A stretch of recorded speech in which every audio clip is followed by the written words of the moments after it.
Educação à distância, mudando realidades.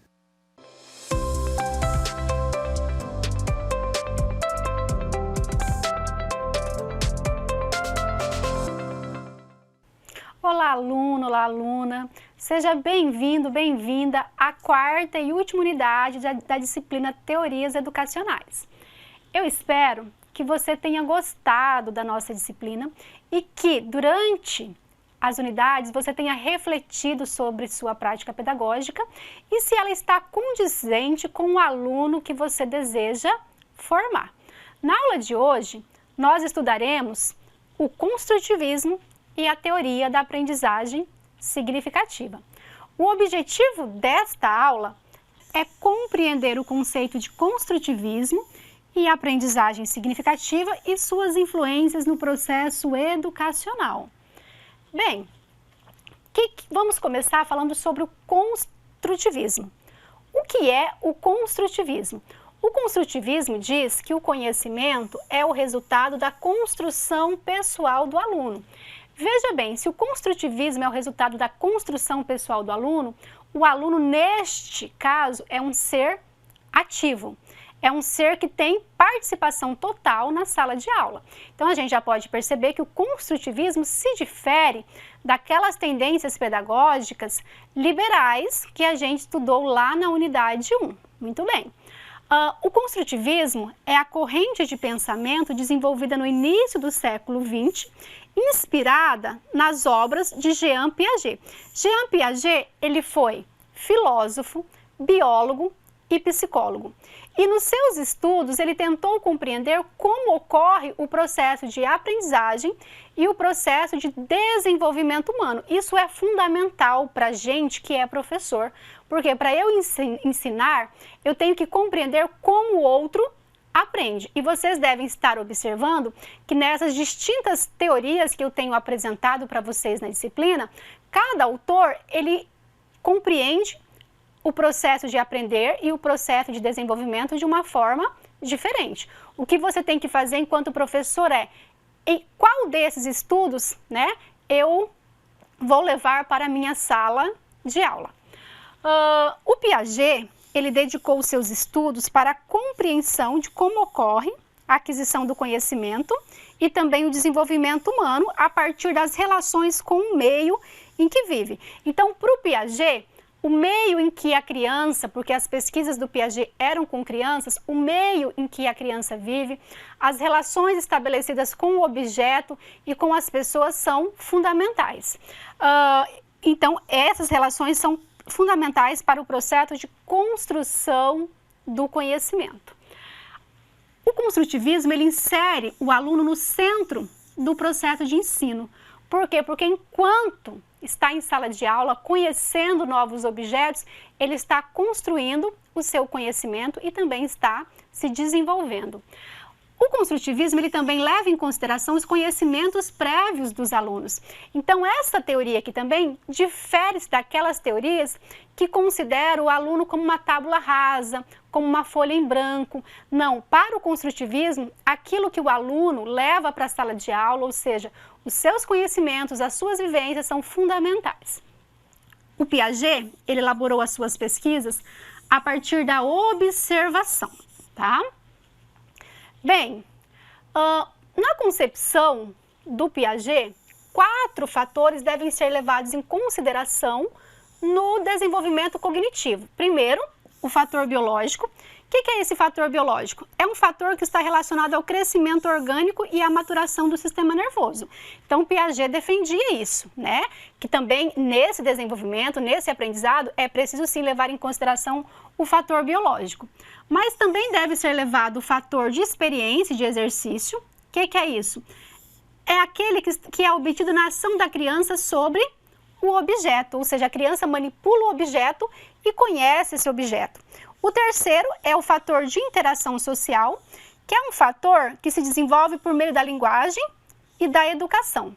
E o quarto fator é o fator de equilibração das ações, que é um fator que está relacionado à questão da adaptação ao meio ou às situações. Ou seja, esses 4 fatores devem ser levados em consideração por aquele professor que quer desenvolver um ensino baseado no construtivismo do Jean Piaget. Mas, né, se a gente está falando aqui do processo de aprender, como é que ocorre o aprendizado na concepção do construtivismo, na concepção do Piaget? Ele se desenvolve a partir da assimilação mais acomodação. Então, para o construtivismo, esses dois processos, o de assimilar mais o de acomodar, vai resultar na equilibração majorante. O que seria a assimilação? A assimilação é a responsável por levar até os esquemas cognitivos as novas informações extraídas do objeto que se está conhecendo. Exemplo, vamos supor que uma pessoa tem acesso pela primeira vez a um tablet, ao objeto cultural tablet. Ela nunca viu um tablet. Então, esse primeiro contato é o que nós vamos chamar de assimilação. Por quê? Porque a criança ou o adulto que está em contato pela primeira vez com aquele objeto vai assimilando aquele objeto, vai aprendendo como lidar, como manipular aquele objeto. E claro, ela nunca viu o tablet, mas, por exemplo, ela já viu, né, um celular, que são objetos parecidos. Então, neste processo, a criança ou o adulto usa os seus conhecimentos prévios para aprender, para assimilar. Mas só a assimilação não é importante. Aí entra também a acomodação. O que é a acomodação? É a reorganização da estrutura mental para a incorporação dos novos conhecimentos. Veja, e nós estamos o tempo todo em processo de construção do conhecimento, porque o tempo todo nós nos deparamos com novas situações, novos objetos que nós desconhecemos, e para os construtivistas é nessa relação com o objeto, é nessa manipulação do objeto, é assimilando o objeto, levando em consideração o que eu já sei sobre aquele objeto, que acontece este aprendizado. E aí resulta na equilibração majorante. Então, esse processo de equilibração majorante compreende as seguintes etapas constitutivas do ato de aprender. Primeiro, o desequilíbrio, porque quando eu não conheço o objeto, eu estou num processo de desequilíbrio. Após o desconhecimento vem a assimilação, que eu manipulo este objeto e tento reconhecer como se ocorre o uso daquele objeto. Em seguida, a acomodação e, por fim, ocorre o equilíbrio. O equilíbrio é quando há o aprendizado, ou seja, eu passo de um estado menor de conhecimento para um estado maior de conhecimento. Assim, pelo qual o sujeito passa de um estágio, né, maior para um estágio de menor conhecimento, indo do desequilíbrio ao equilíbrio por meio de assimilações e acomodações constantes. Se é assim que os construtivistas compreendem o ato de compreender, como é, né, que o conhecimento é compreendido pelo Jean Piaget? Então, para o Piaget, o conhecimento é resultante da interação, que é indissociável, irredutível e complementar entre sujeito e objeto.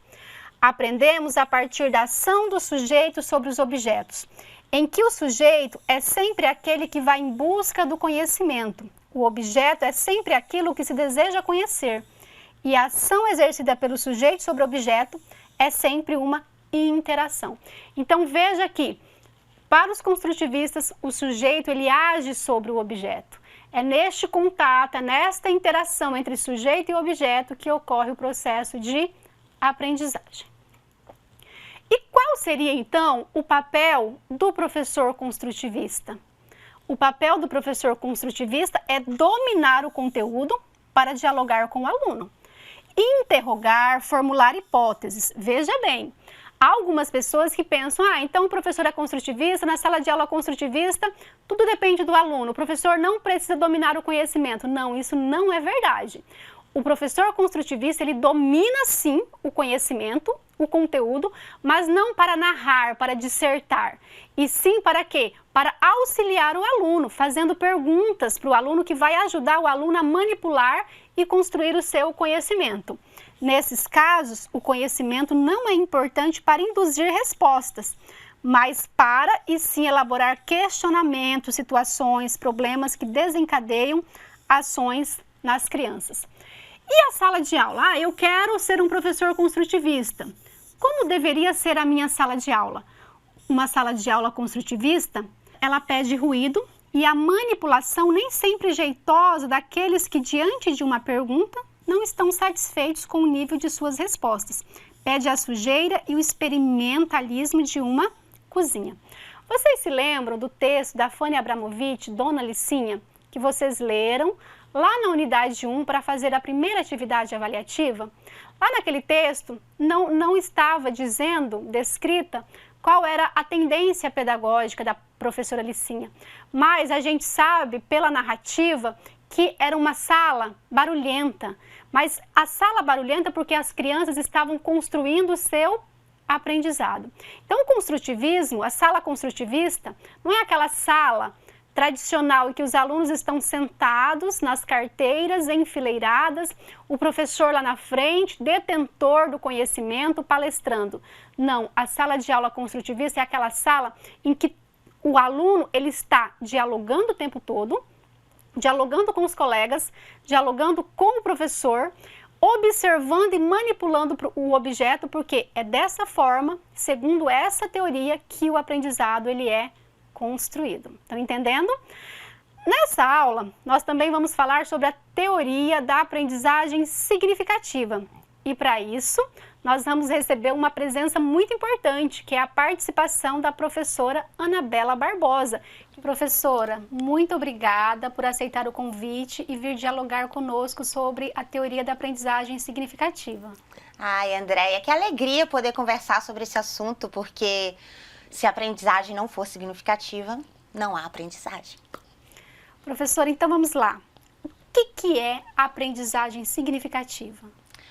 Bom, essa é uma pergunta meio capciosa, né? Mas a teoria da aprendizagem significativa, ela foi descrita, digamos assim, pelo grande psicólogo e cientista David Ausubel, nas suas pesquisas sobre os processos cognitivos e os processos neurológicos.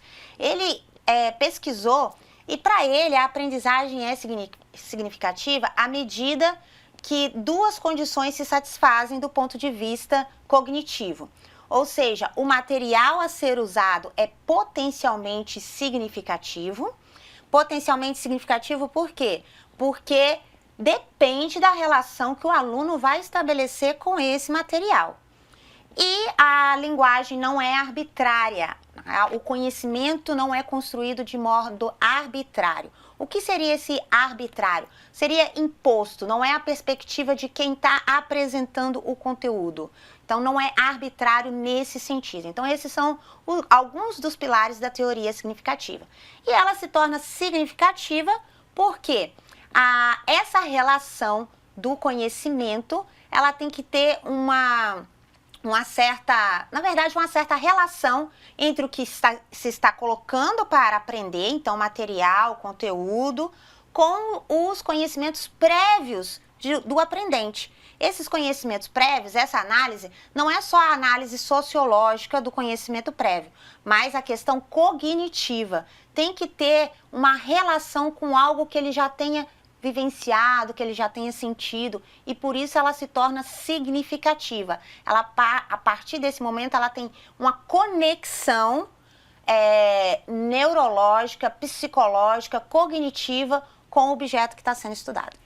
Mais uma vez a gente percebe aí uma teoria que não concebe o aluno como uma tábula rasa, não é mesmo, professora? Como um papel em branco, que vai considerar os conhecimentos prévios desses alunos. E professora, em que momento, quando é que ocorre a aprendizagem significativa? Ai, nossa, a professora Andréia tem as perguntas tão capciosas, não é verdade? Bom, ela acontece em vários momentos. Então, não tem um livro significativo, não tem um material significativo, não tem um espaço significativo.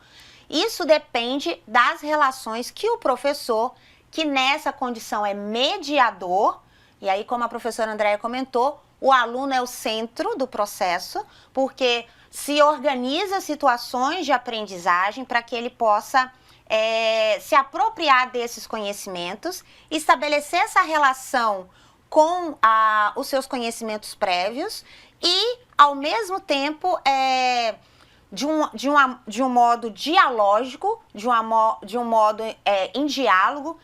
Esse conhecimento e esse material é apresentado. Então, digamos, por exemplo, uma criança que vai aprender os números. Você vai colocar 1, 2, 3, 4, 5, 6, 7, 8, 9, 10 na parede e falar para ele, esses são os números. Não, esse não é um processo significativo. Você tem que primeiro saber quais as condições que ele tem para aprender. E essa é a questão da teoria da aprendizagem significativa do ponto de vista da neurociência, da psicologia. Ele está maduro para reconhecer aqueles números que estão colocados no quadro? Ou ele precisa desenhar aqueles números na areia? Ou ele precisa modelar aquilo com massinha? Para que aquela relação... E aí, qual que é a significância que vai estar ali? A significância ele já pegou na massinha. Então, ele vai estabelecer o significado de que eu posso desenhar um número com massinha. A massinha é o elo que faz a conexão entre o conceito do número, por exemplo, e o que ele está escrevendo ou modelando como número. Então, não há um objeto, um livro significativo. É esse processo, esse planejamento didático, metodológico, que tem que ser feito de modo significativo para que a criança desenvolva as relações e assim ela tenha sentido, o que ela aprendeu tenha sentido. Tem sentido por quê? Porque foram feitas as conexões psicológicas e cognitivas. Então, a gente percebe mais uma teoria que privilegia o diálogo. A gente viu a importância do diálogo na unidade 2, quando estudamos Paulo Freire. Também vimos a importância do diálogo para a teoria histórico-cultural e agora também a teoria da aprendizagem significativa mostrando a importância do diálogo, que não requer aquele professor narrador, aquele professor dissertador, e sim aquele professor que dialoga com o aluno que dialoga com os seus colegas, não é mesmo, professora Anabela? E eu também quero saber, professora, quais são as condições necessárias para uma prática pedagógica baseadas neste princípio da aprendizagem significativa. Bom, uma das condições necessárias é justamente essa que você acabou de comentar, o diálogo. Então, David Ausubel fala da linguagem não ser arbitrária. Justamente nesse ponto, um dos pilares é esse. A linguagem deve ser mediatizada pelo diálogo. Essa linguagem não arbitrária, o que nós entendemos por isso? É essa de que não é imposto, de que não é algo pronto, acabado que está sendo colocado. Então, eu considero essa linguagem como uma troca, uma conversa, e é por meio dessa linguagem, em nível de diálogo, que a construção do conhecimento vai se dar. A outra questão é os conhecimentos prévios. Então, para que a aprendizagem seja significativa, é importante que o professor considere os conhecimentos prévios dos alunos. Então, o que ele já sabe sobre, o que ele já conhece sobre, o que ele já fez sobre. Um outro pilar é como ele se torna significativo. Então, esse material é potencialmente significativo, como eu já comentei. Então, ele é potencialmente significativo à medida que eu puder, ou o aluno puder estabelecer com ele uma relação de vivência, de experiência, de experimentação, de sentimento. Então, sentimento do ponto de vista emotivo e do ponto de vista cognitivo. Ou seja, um sentimento do desafio, um sentimento do eu consigo, um sentimento de eu estou me sentindo bem nessa relação, em tocar esse objeto, em escrever desse jeito, em conhecer esse caderno, em manipular esses equipamentos. E, não menos importante, também é a conexão que se estabelece desse conhecimento. Então, quando Ausubel fala aprendizagem significativa, ela vai ser tanto mais significativa quanto esse contexto. Então, diálogo, material, conhecimentos prévios que tem a ver com a maturidade da criança ou do aluno para aquela, a predisposição, inclusive o termo que ele usa é essa, a predisposição cognitiva para se relacionar com aquilo. E ela é significativa a essa medida, que ele consegue estabelecer as conexões por meio da vivência, da experiência, da manipulação com aquilo que ele já viu, já sentiu, já tocou, já conheceu. Professora Anabela, para finalizar, como podemos inserir a aprendizagem significativa nas nossas salas de aulas? Bom, é uma pergunta muito difícil e é mais difícil ainda inserir a aprendizagem significativa. Então, na verdade, a palavra não é inserir, a palavra é compreender. Primeiro, é necessário que você, enquanto professor, enquanto educador, se aproprie da teoria. Aqui a gente fez algumas generalizações. Então, tem os livros na biblioteca virtual, tem vários artigos no portal de periódicos da CAPES. Então, a primeira coisa é você se apropriar, você fazer a sua interpretação do que é a teoria significativa de Ausubel. Como que ela se processa, em detalhes, o processo psicológico e cognitivo que ele aponta como necessário ao desenvolvimento do conhecimento e da aprendizagem significativa. Esse seria o primeiro elemento. Não tem como você falar assim, a aprendizagem vai ser significativa a partir do que eu ouvi falar. Negativo, não dá certo. Segundo momento, para que você possa inserir aí, é necessário que você, como nós comentamos, você conheça o aluno, uma avaliação diagnóstica para você saber. Isso em qualquer etapa, qualquer nível, qualquer série, qualquer ano. Qual o conhecimento prévio dele? Isso se relaciona, inclusive, posteriormente com Paulo Freire, Maria Montessori, com Piaget, né, da necessidade de conhecer para que você, enquanto professor, possa potencialmente, aí potencialmente até a gente faz uma conexão também com Vygotsky, né, André, que zona de desenvolvimento proximal, são parecidas as concepções. Então, para que você possa desenvolver a sequência didática ou as estratégias didáticas que vão permitir que o aluno possa construir essa relação. Então, vamos supor, a Anabela vai aprender sobre bambu, né, sobre o que é essa planta de bambu. Bom, a Anabela já sabe o que é bambu? A Anabela sabe o que é planta? A Anabela planta em casa? Então, vamos primeiro conhecer, será que a Anabela já teve contato? Ela é alérgica a bambu? Então, algumas coisas têm que ser... E isso é um dos elementos da teoria da aprendizagem significativa.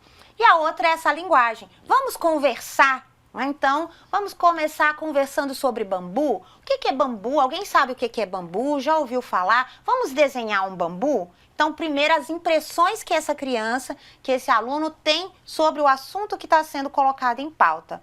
E a partir daí, estabelecer. Então, a aprendizagem vai ser significativa a partir desse percurso da linguagem mediada, em forma de diálogo, não arbitrária, das condições prévias do aluno com relação a esse conhecimento que se pretende desenvolver, e os materiais considerando a vivência. Então, vamos conversar, vamos pedir para o professor, para a criança desenhar, depois a criança pode fazer uma representação, ela pode contar, depois a gente insere uma história que tenha o bambu.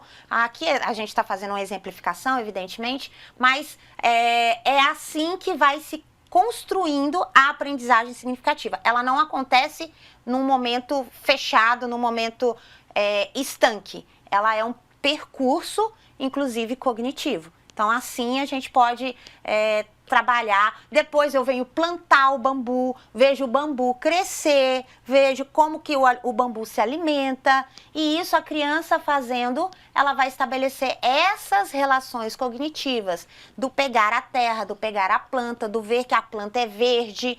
Então verde é a cor da planta. Ela já tem uma relação para aprender cor. Às vezes ela nem aprendeu cor ainda, mas a partir do momento que eu falei, olha, a folha do bambu é verde. Então, quando ela for escrever verde, ela vai estabelecer a conexão com o verde do bambu. Perceberam digamos assim, talvez aí a simbologia da transposição do conhecimento que o Ausubel fala, né, da linguagem não arbitrária e do conhecimento prévio. Não é necessariamente algo que ele já trouxe de casa, não é isso. Ele não precisa estar letrado para eu poder fazer a aprendizagem significativa, mas eu tenho que fazer essas relações com esses conhecimentos, para que os próximos também se tornem conhecimentos prévios para a próxima etapa de desenvolvimento cognitivo. Professora, muito obrigada por sua participação. Você contribuiu muito aí com a nossa aula, com a nossa quarta e última unidade, e eu sou imensamente grata por sua participação.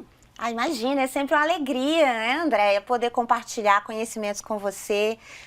E aproveitem, porque a professora Andréia está em top das galáxias aí, né, do desenvolvimento das teorias. Então, suguem, assistam, comentem, tirem dúvidas e não esqueçam, evidentemente, né, professora Andréia, a leitura, ela é essencial para que vocês possam se apropriar dessas teorias e relacioná-las com as outras, para então você decidir qual vai ser a melhor prática, qual vai ser a melhor estratégia, qual vai ser a melhor intervenção para cada situação que você vivenciar na sala de aula. Isso mesmo.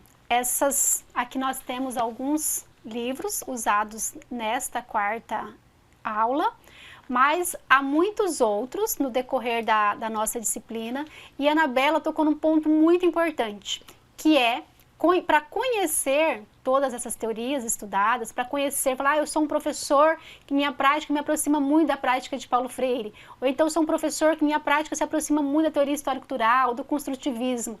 A gente tem que estudar muito, a gente tem que se apropriar, né? E a gente vê muita gente, eu sou um professor construtivista, mas o que é ser um professor construtivista? O que é o construtivismo? Quais são os fundamentos? E tudo isso passa pelo estudo.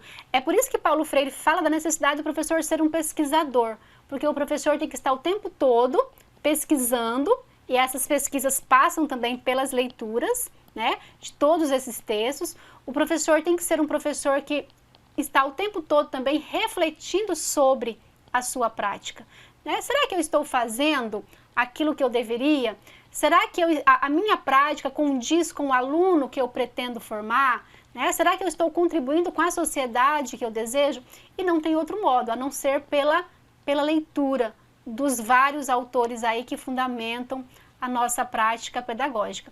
E eu espero que a disciplina, apesar de rápida, tenha contribuído pelo menos um pouquinho para despertar em você, aluno, em você, aluna, a necessidade de ler, a necessidade de estudar, de pesquisar e refletir sobre a sua prática. Eu espero que você tenha gostado da disciplina e a gente se encontra por aí. Até mais!